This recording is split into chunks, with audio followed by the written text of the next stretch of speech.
Well, I totally did myself dirty by saying sure there probably will be no snow. There is snow and quite a lot of it. This week has been a bit of a hasn't been much happening because the yard's like a bottle, the roads are like a bottle, and everything is just very, very, very difficult. You seen the diet feeder there behind me just leaving, so that's going to an out farm to feed, and usually the big one would be going, but we don't think that it'll be able to get up a hill, so we are just using a smaller one and erring on the side of caution just to make sure that that batch get fed this morning. So the weather this week has been quite bad. We're now in day 3 of having complete snow on the ground everywhere. Yeah, yesterday was a very bad day in particular. We had basically national strikes everywhere, so all the public sector workers, including the gritters and snowplows, were on strike, and it has left now that all the main roads basically are just completely caked with ice and they are complete death traps. So yeah, good job. We managed to get a bit of slurry moved on Monday before all this came about, because there has not been a wheel turned really bar the diet feeder really since. So it's the time of year for it. Bit of a pity considering everything was drying up quite nicely for slurry coming in February, but what do you do? It is, yeah, it's January and we just have to run with that and suck it up. As you can see from the get up today, we are literally dressed for all weathers. I don't know how many layers I have on me, but it is bloody cold. I can't even feel my fingers already. But yeah, no, thank you very much for all the well wishes and everything in the last video. Very much appreciated as always. Had massive feedback actually whenever I showed off the first fibre. Loads of phone calls, loads of messages, loads of inquiries coming in just about this stuff here, which we now have moved into the calf shed because we have a bit of room. So yeah, thank you very much. And anybody who has any more questions or whatever, you know, just feel free to give me a wee shout and I'll try my best and point you in the right direction. We as a company, we sell through merchants, so I'll be able to sort of tell you or put you in contact with somebody who can tell you where you can get your hands on it. Probably one of the most frequently asked questions about this was where does it come from, where is it made? So this is what it looks like here. This is our company logo. So we get this made, built up in Holland, and the company who makes it all for us actually grow the lucerne themselves. So I suppose it's a very versatile product. So basically you can feed it ad lib, you can mix it in with meal, chopped straw, whatever way you want to feed it, but basically it is a fantastic source of fibre, and it's also high in protein as well. And then on top of doing the job for rumen development, there is also a trace element and nutrient pack in it there as well. So it's a good idea if you do have any calves that are just generally lacking or run down. So yeah, that is what we are feeding at the minute. And to be fair, our calves are looking really, really well. They have done exceptionally well this year, given the run that we did have. We had coxswain, and it was horrific. This shed was quite bleak looking for a while. This feeder is making the strangest of noises and I don't know what's going on.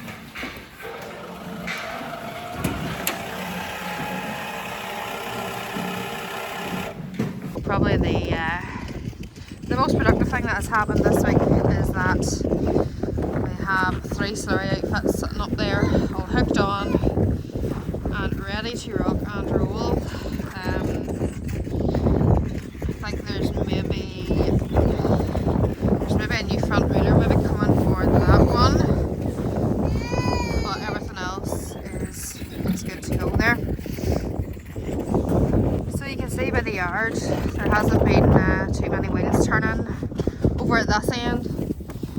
The tankers have been pretty much parked up there since probably since Monday or Tuesday of this week, and it's now Friday, so it's just not safe for them to be out. Morning. So it is now Saturday morning and we are just about to make our way over to an out farm where the boys are AIing the rest of the heifers, so we will take you with us.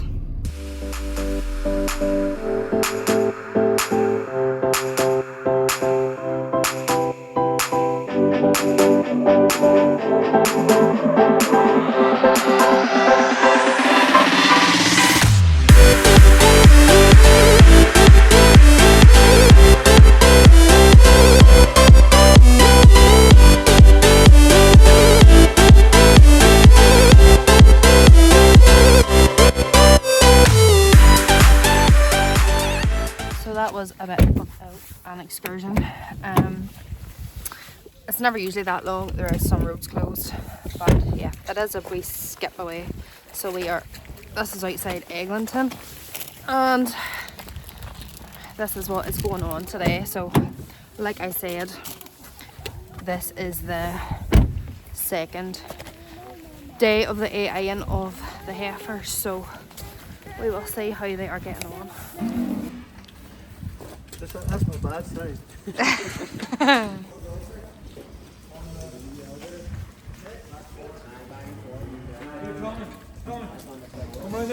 So this is where we keep all our heifers. So this is where they have been probably since you've seen them as calves last year. So David is over here now. He is, as I say, he spent this is the second day of AIing them. And yeah, fingers crossed we will get them all in calf and have lots of calves out of these heifers now next year. Well, in September, October time. Busy the day, Gordy? Dawson. At least 8 minutes.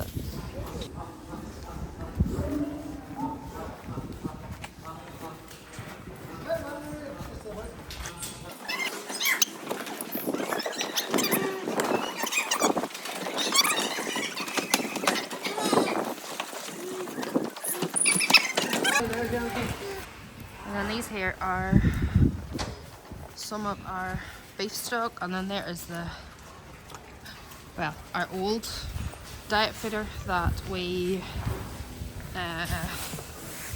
were using before we got the new one.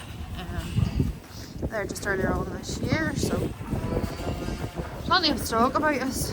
So anybody who thinks that once things dry up and slow down, once the contracting starts when the slurry ban comes in on the 15th of October, you are very much mistaken.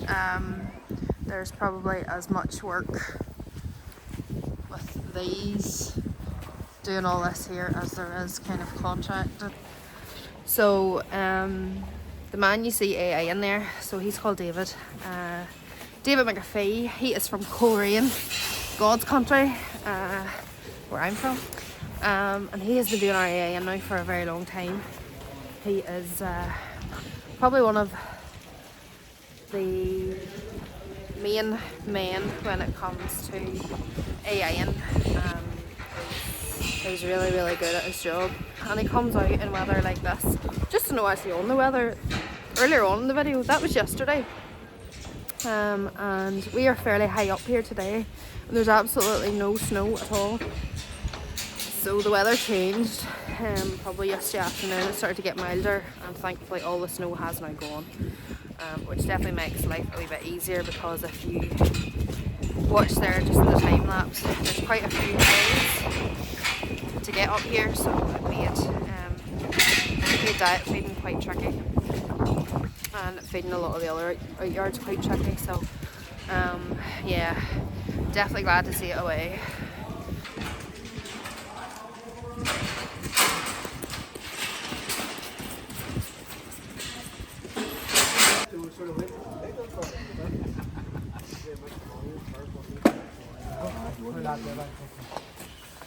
Who's the paper man? Give me that. Vice Chris Maximus.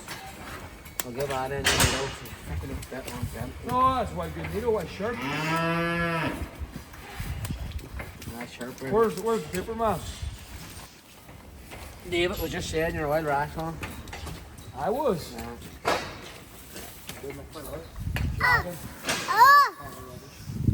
What are we dosing with today, Gordy? What are we dosing for? I don't really know.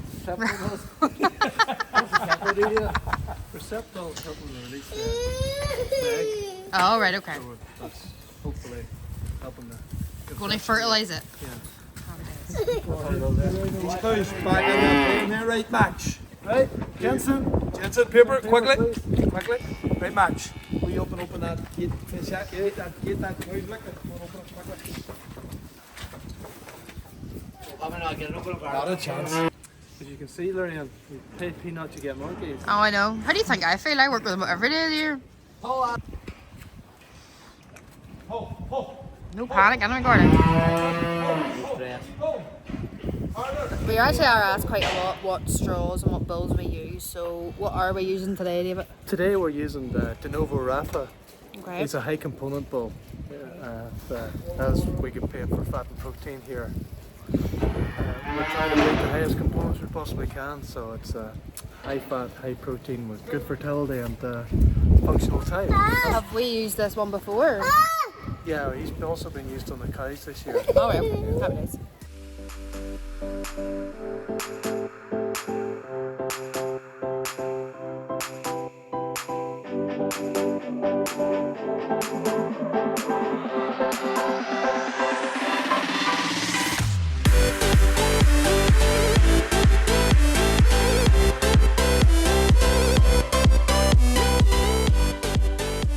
Christopher raised the calves, the first 130 heifer calves.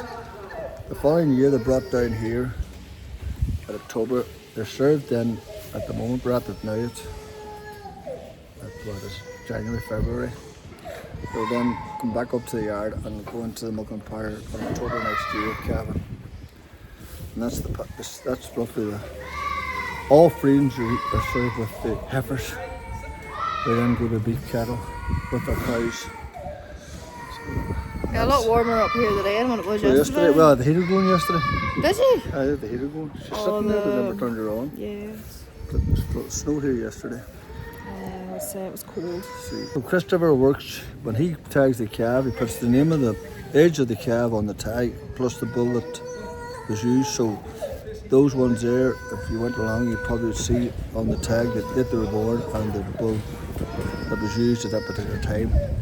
And the same will happen with a batch of calves he has at the house now. Whenever he tags those calves, he'll put the date of birth and the bull that was used on those heifers of that particular year.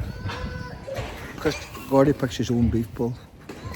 Foil Meats this year is offered us Angus straws, basically free, with the condition that we rear the Angus and take them back to Foil. So maybe we'll go more towards Angus next year. Foil Meats supply a free straw, so we're not running around paying £8 or £10 for a straw. We get it free. And they're fairly keen to push the Angus. Yeah. And it's handy for us. Foil Meats is on up road where we have to go to WD. It's about down to Killen, it's a bit of a distance. But this last 3 or 4 years we've used Angus and Heifers. They're grand, you can see them for yourself. They're not done wrong with them whatsoever. It's just that Foil's pushing this Angus to reach. So that is the story. I wasn't expecting that we would get hearing from Derek today, but it's good. It's good. Loads of people actually are always quite keen to hear about this side of Killen Road. It's probably a side that you don't actually see very often. I know that we've kind of showcased milking and the parlour and more about the dairy cows because they're all at home, but I just thought that this was probably just going to be something a bit different for you to actually see about, and it's quite a big part of the business too, nonetheless. You working hard, Jensen? Max, you working hard?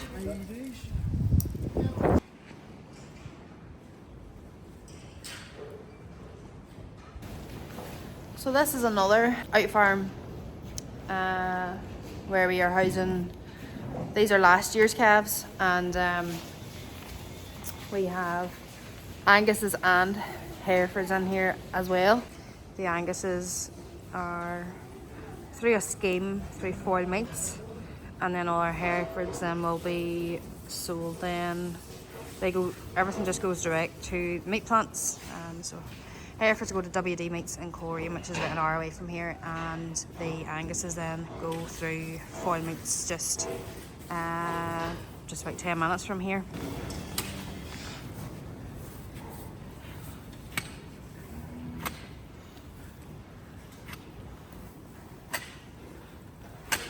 Here we have Adam Killen doing something that he doesn't do very often. Tell you, Mummy, who fed this yesterday? Who done the day feeding in here yesterday? Me and you. What did we do? Running, Tell Mummy. running grass out. Putting grass out. Like that, fit the wee one. The real You one. have to bring the wee one because it was too snowy and icy. And What happened? the big one wouldn't get up the hill. You would think all the machinery we have in the yard that, you know, you could... You are right. We definitely sort this out. Hard to beat a good old Keep grape. the weight off. Is that what it is? Right, okay. It's just a pity you didn't bring a third one, you know, because I would help you, but...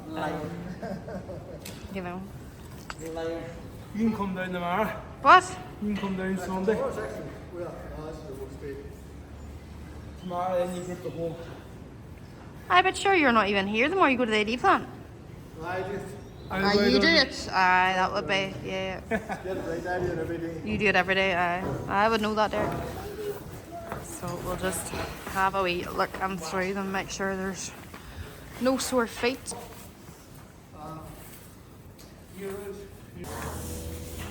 Other hands. Oh. Oh. Up. Shh.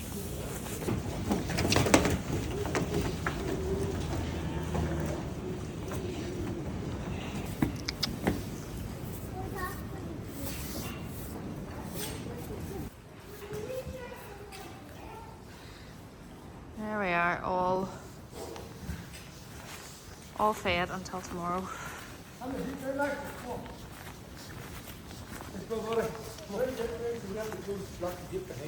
Ah, no, that's okay. No bother. See you at the yard then.